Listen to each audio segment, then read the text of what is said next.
Kidversations, small voices, big stories.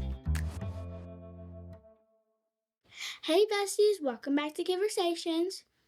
Today's episode is going to be a little bit different. We know our guest's name, but we have no idea why he's here. That's right. We're playing a game of 20 questions each to figure out what the mystery guest does for a living. He could be anything. A firefighter, a zookeeper, or something totally unexpected. So let's welcome our mystery guest, Josh Johnson. Thanks for being here today. Thank you for having me. Okay, here's how it works. You can only answer our questions with yes or no. We're going to ask you 20 questions to figure out what you do for a living. And at the end, we each get one final guess. If we get it right, we win. If not, you tell us what you do. Do you work with any drugs? No. Do you travel for your work? Yes. Do you work with any actors or directors? No. Do you help build stuff? No. Are you in the medical field? No. Do you work with kids?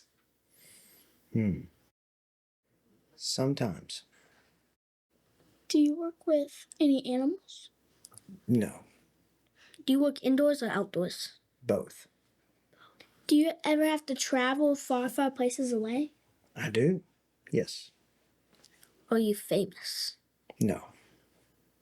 Do you have to wear any special equipment? Yes. Is your job dangerous? No.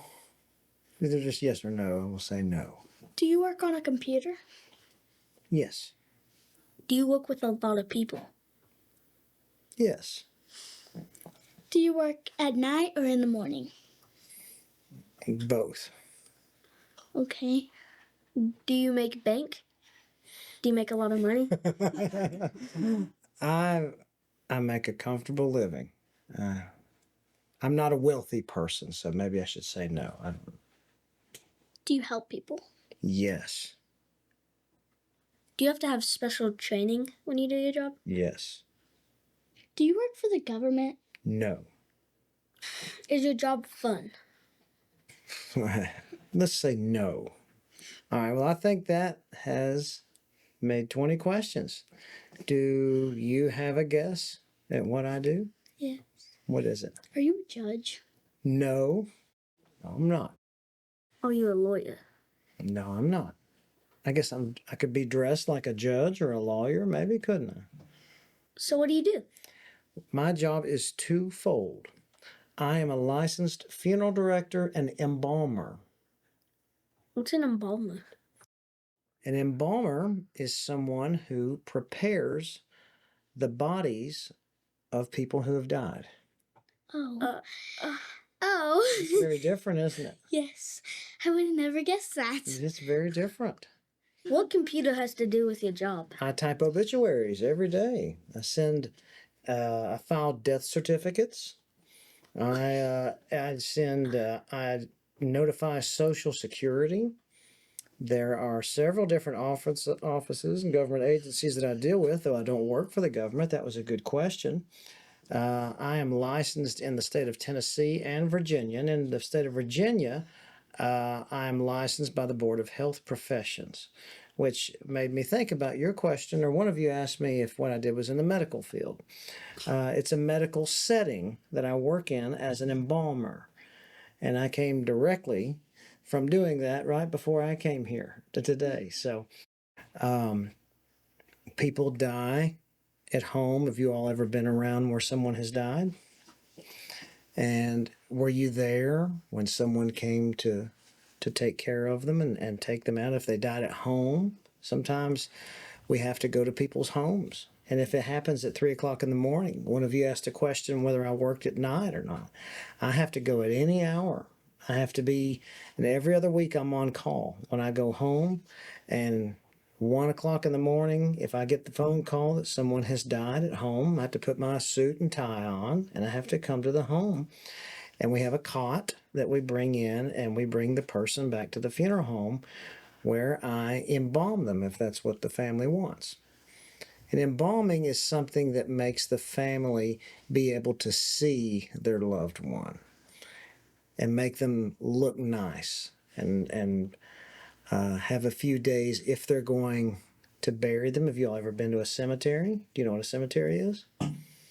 If you're going to the cemetery and if you've ever looked at someone in a casket, the odds are they were embalmed. They have to be embalmed and prepared. When we die, our bodies don't naturally go to a peaceful, eyes closed, left over right hand, mouth closed. Those things don't happen when we die. And someone has to make us look like they did, and I'm the person that does that. So do you have any germs on you? Any what? Germs on you? Germs? Oh, well, I hope not. I try to be very. One of you asked about special equipment. I wear a gown from head to toe. I wear shoe covers. I have hair covers and goggles and masks. If I'm wearing all my PPE, is what we call personal protective equipment. Do you all remember COVID, when COVID happened? Yes. How scary all that was? And I had to go into hospital wards where people had died of this new disease and we didn't know how contagious it was. And I had to embalm them. Very scary. And I had to wear every bit of equipment that I could possibly get my hands on. So I hope that I use that properly and I don't carry germs. Which funeral home do you work at? I work at Weaver Funeral Home in Bristol. And I've been there for 26 years. Long time. School or like special school? It's a specialty college. It's an associate's degree that's required. You mean what's required to do what I do? Mm-hmm. At that time, there was not. I graduated high school in 2000, and so 2001, I think, is when I went first to mortuary school. And at that time, you couldn't do anything online, so I had to move and I had to live in a funeral home and go to mortuary school for a couple of years to get my education. It requires an associate's degree, and then you come back and you do 2 years of apprenticeship, meaning I worked under someone else that was licensed, and do a lot of strict reports and all that, and so that's what's necessary to do what I do. So you lived on dead people? Mm-hmm. Oh. It's different, isn't it? Oh. When I asked if it was fun, you were like on the edge if it was fun or not. Mm-hmm. Why is that if you work with dead people? I love what I do, and I consider what I do a calling. And sometimes people will give me an odd request. They'll ask just different things. And as I'm thinking here and now, what some odd requests I've had have been. If someone wants to be buried, someone told me once they wanted to be buried as the sun was coming up at sunrise, and they were being buried about 2 hours away from here.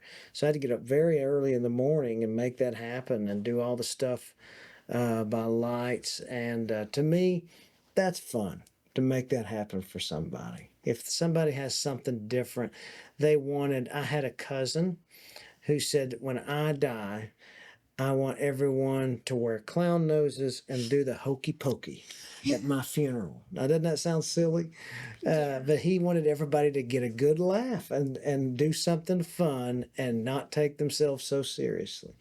So I handed out everybody at my cousin's funeral a red clown nose, and we did the hokey pokey and turned ourselves around. So I do have fun at what I do, and I love helping people. The sad thing has already happened when I get there. So I hope that what I do could help, that what I do would just be a good thing for people. What made you want to do this job? I started working for the funeral home when I was 17. And the funeral home, we were owned and are still owned by a family that I went to church with.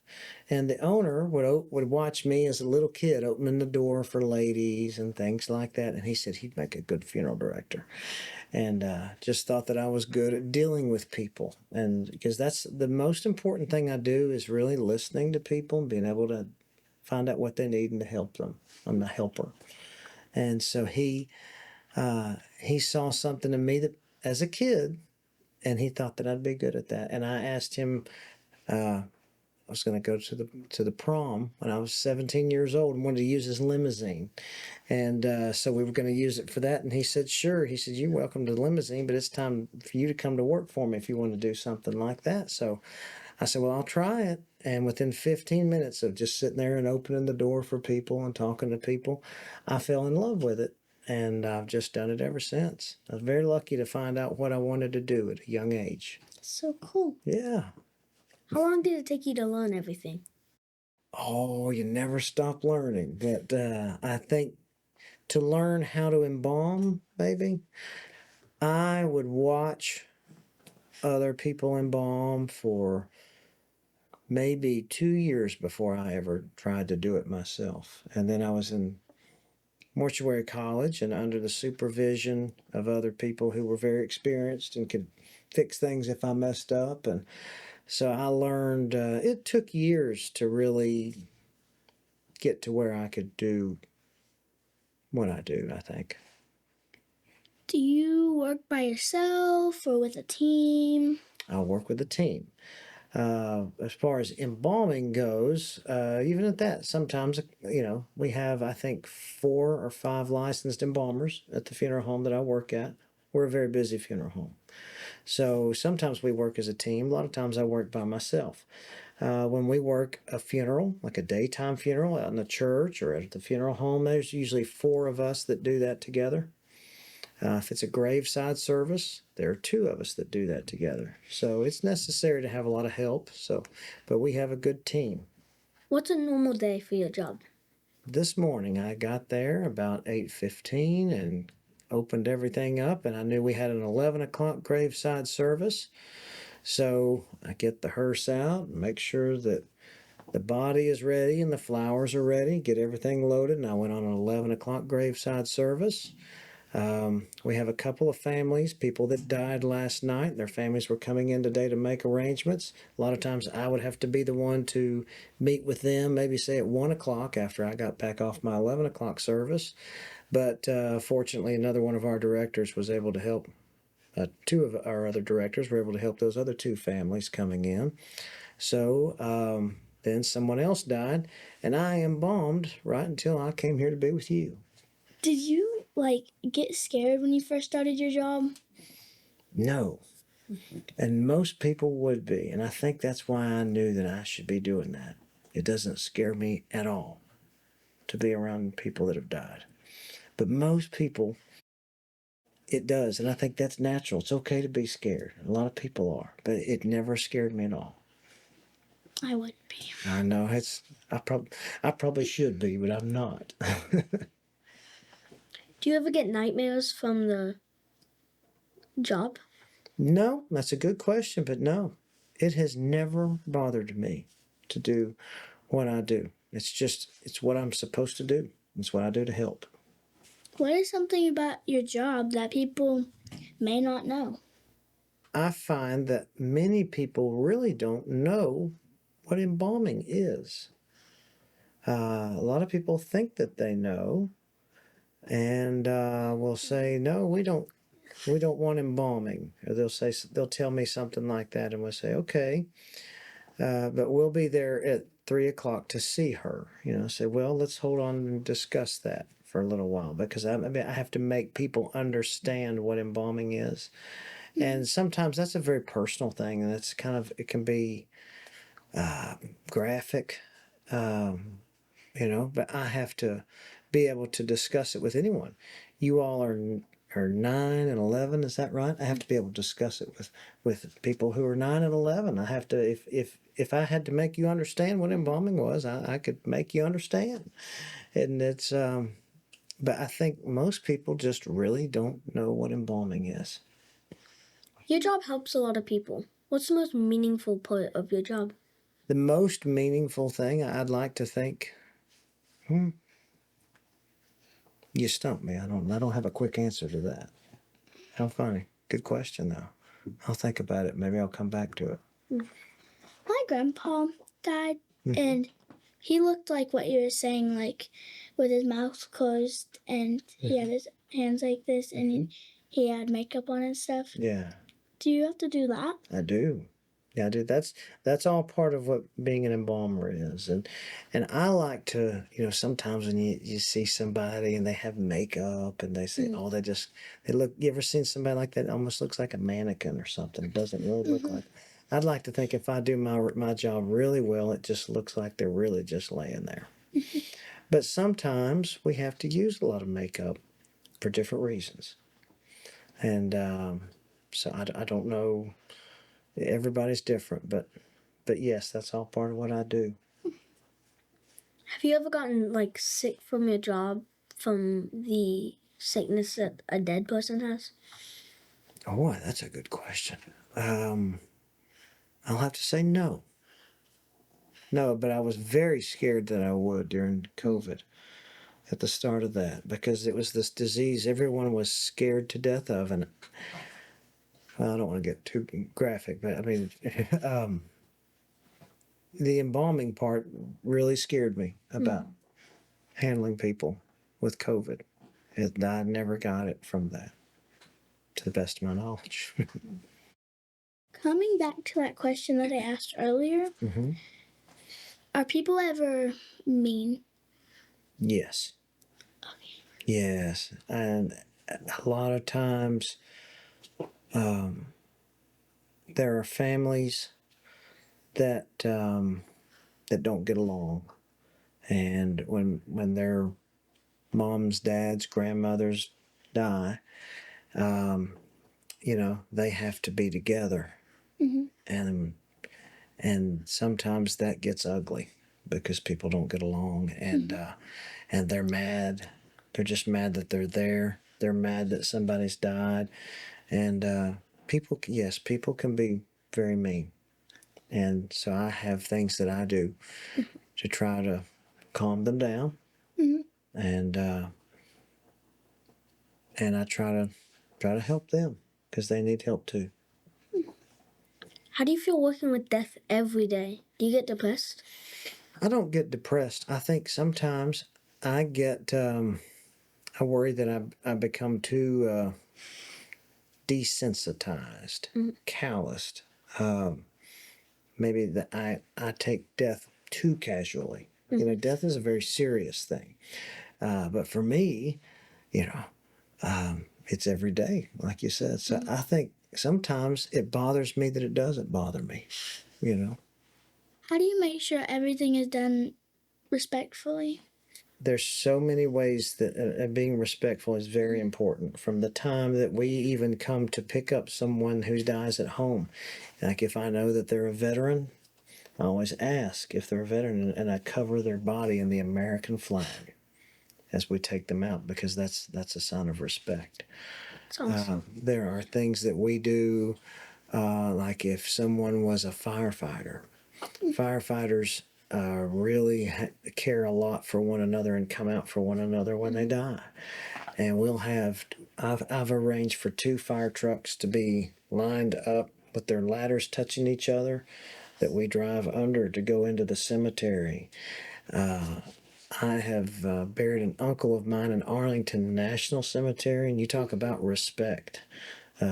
Teams of drummers, not one step at a time, and a horse-drawn caisson to carry his casket. But that's all about respect, not just veterans and firemen and people like that. Everyone deserves respect. And being able to give respect to people who don't normally get it. Yeah. I think that's what I really enjoy. And I think that is probably the most, to answer your earlier question, is probably the most meaningful thing that I do. Everyone deserves respect. And there's some people in life that just don't get much. And I like to really give those people respect. When you were talking about your uncle, was your uncle a veteran? He was. My uncle was a sergeant major in the United States Army and was retired, and he qualified to be buried at Arlington National Cemetery. It's just outside of Washington, D.C. in Arlington, Virginia. If you've ever been to Washington, D.C., you may have seen it. There are U.S. presidents that are buried there, and I got to take him up there myself and bury him, and that was just an amazing thing to see. The active military came and took his casket, and they hoisted it up on their shoulders, and then from there they hoisted it up onto a horse-drawn caisson or a carriage of horses that carried his casket, and the military was walking with their rifles, and things like that are just really awesome to see. Is it harder to embalm somebody that's a part of your family? I think it is, depending on how close. I embalmed my grandmother. My grandmother was a very private person, and I think I didn't want anyone else to see her. And but I've had some other very close relatives, my grandfather, and I didn't want to, and I wouldn't, and I had, another one of my friends, another embalmer. But that's the one person that was very close to me that I did was my grandmother. And I just did that, again, out of respect because I know how private she was. And she probably wouldn't have even wanted me to do that, but I felt that it needed to be done. And I just felt that that was appropriate, and that's what I did. So, yes, it is harder. That gave me chills. Yeah, I had about got me emotional thinking about that. But yeah, so yeah, even talking about it, I'm not totally desensitized to death. It's just that I know that that's my job. Is that when it happens, that I've got to do something. Is it hard to embalm them if they're like a kid? Yes, it is, honey. They number one, children are smaller. Babies are certainly smaller, and anything with someone that's smaller is harder, and sometimes, depending on even if it's a baby, it requires special instruments. So it's difficult physically, mentally. When I'm doing the embalming part, I am just focused on what I'm doing. I don't get emotional when I'm embalming. If it's a child, if it's a 100-year-old person, I don't get emotional. But then their families come in, and that's very sad because they come to me and I have to make the funeral arrangements, and I have to coordinate the cemetery and the preachers and where we're doing this, and talk to them about, things that have to be paid for. That's hard for somebody that's lost a child. My goodness. So, but as for being hard, I think it's harder to me. And a lot of people think it's harder when children die. It is sad when children die. To me, it's harder when their moms and dads die, because then the children are left without. And that's what I think is the most emotional for me. What do you like doing when you're not at work? Oh, well, I'm a musician. I play music. I play guitar and mandolin, and I build old cars. I build 1932 Fords and 30 Fords and 31 Fords. So I like old cars and music a whole lot, and I have a wife and two girls, two daughters, and we're active in our church. So I'm a pretty busy guy. I'm ready to get out of there and laugh. I like to do something funny. I don't watch anything serious on TV, movies. I like to watch comedies. I like to laugh and have a good time. My job is very serious. So that's the number one thing I do. When I get off work, I laugh and have fun. Is there another job you've always wanted? I think I've always thought that I would be a good, I don't know what that pays or how that even looks like as a job, but an archivist. I'm always the one at our work who organizes all of our old files. We have to come in. Somebody will say, "My grandfather died in 1977, and I need a copy of his death certificate." Well, I've got to be able to go back and get that. And I've always enjoyed just archiving things and putting them here and there. Could have been into, like you guys, in show business like that, and been a comedian. I'd like to be in comedy. Stuff like that would be fun. What's your favorite TV show or comedy movie? My favorite movie of all time is one called The Jerk. Steve Martin. It's a very, very silly movie. Another one is Dumb and Dumber. I love it. I love Dumb and Dumber. I love Tommy Boy. I love Ace Ventura, Pet Detective. And those are my kind of movies. They're just silly, and you don't have to think a whole lot when you're watching a movie like that, do you? Those are just good, laughing movies. So. Have you ever watched Beavis and Butthead? I love Beavis and Butthead. I'm afraid to even admit, I wasn't going to admit that, but you went and got it out of me. No, I remember when Beavis and Butthead came out, and I had to sneak and watch it because my mom and dad didn't want me watching Beavis and Butthead. I'm not allowed to watch it, but my dad watches it. Yeah. So You've heard about it. You've heard about it. going back to your job, can you describe your job in 3 words? Helping and caring and overseeing. If you said you wanted to be a comedian, then why don't you have any good jokes? I guess that's why I'm not a comedian. How long does it take to embalm a person? Usually about an hour, hour and a half, if everything works well. Is it hard embalming? Sometimes it's very hard. Yes. People are the hardest embalming is when someone is autopsied, meaning that they've had the medical examiner has had to, maybe they don't know why they died. Mm-hmm. And so they have to go to a medical examiner who does things to their body to look at different organs and to sort of dismantle their body. Mm-hmm. And so if the family wants to view someone who is autopsied, I have to reassemble that person. And that is very difficult. That's the most difficult thing I do. This is such a weird question, but have you ever embalmed a dog? No, I have not. I would if somebody asked me to. I know I had a friend of mine who's an embalmer, and he embalmed a goat once.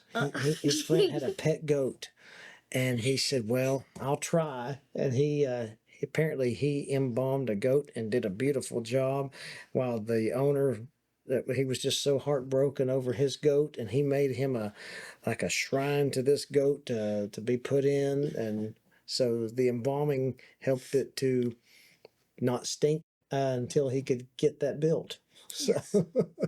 Do you ever deal with cremation? Yes, I did just yesterday. I do that too. That's a lot of people, more people do cremation than burial now nationally, and in this area, at our particular funeral home, we're probably about 32% cremation. But I do a lot of cremation, and with cremation, a lot of times there's no embalming. People don't. That's just part of that expectation. The family doesn't expect to see them or doesn't want to see them. Not everyone wants to. Not everyone gets comfort from seeing their loved one when they die, and some people don't want to, and that's fine. And if they don't, a lot of times they just want to be cremated. So I certainly do that too. But just because you're cremated doesn't mean you can't have a memorial service, and that we shouldn't remember you, and to do an obituary and to do all kinds of things. We even have, there are times we embalm and we have an open casket viewing, visitation and all. In fact, I've done that twice this week with cremation.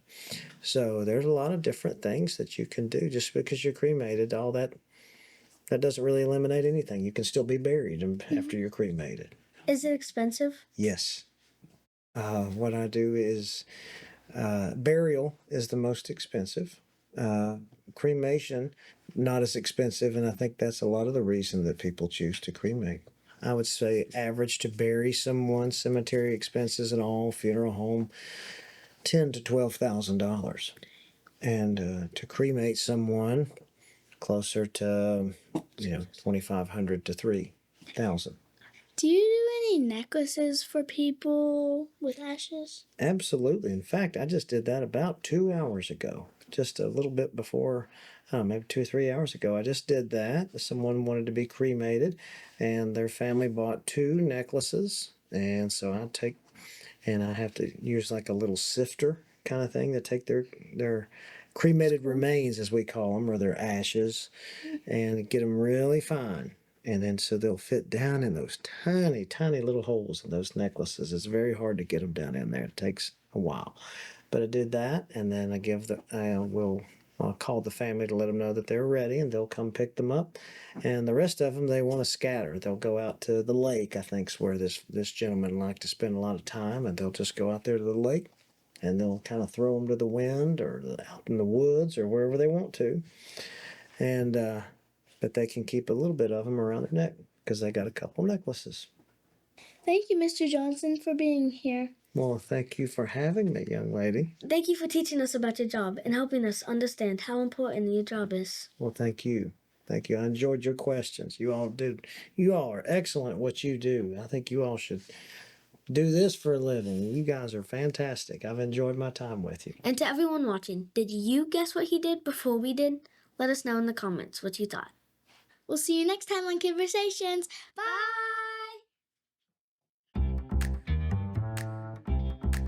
Kidversations, small voices, big stories.